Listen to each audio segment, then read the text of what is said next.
Music. One can claim it is the most human thing ever.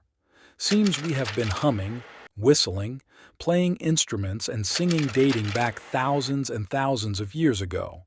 Nowadays, music and the digital recording of it is commonplace. Just look at Spotify, for example, that currently has in the ballpark of 100 million songs. However, it wasn't always that way. Music was consumed purely live and could not be played back at will in the comfort of one's ears, homes, or bathroom.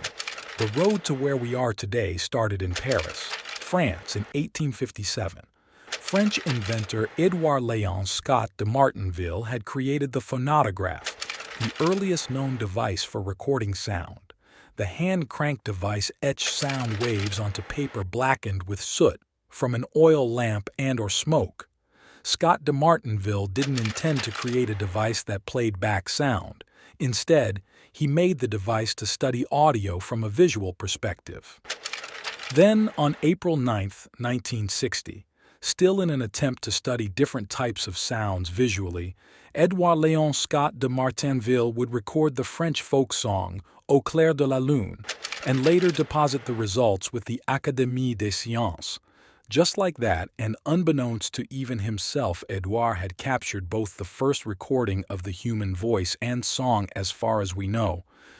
You see, I say unbeknownst even to him because it wasn't until 2008, 148 years later, when a group of scientists embarked on a journey to try and play the found recordings back.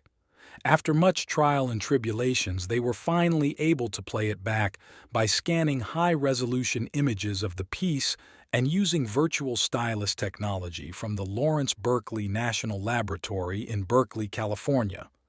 The First Sounds Collaborative was miraculously able to extract sound from it, and out came the haunting, almost ghostly voice singing.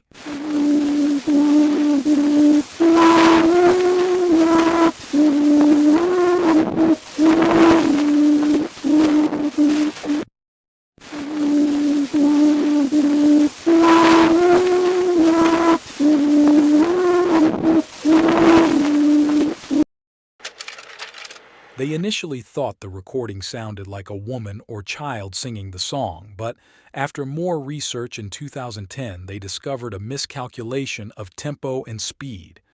It turned out to be a male voice sped up.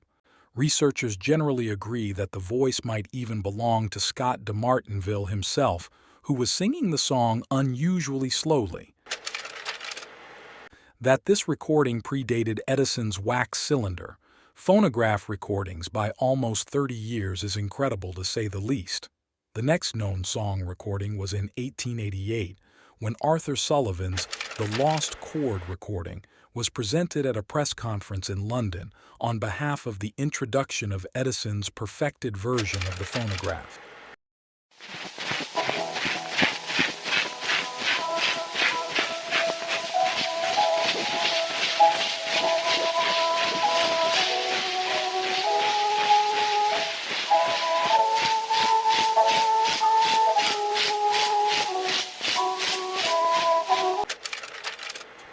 Arthur Sullivan composed The Lost Chord at the side of the bed of his ill brother, who died a few days later.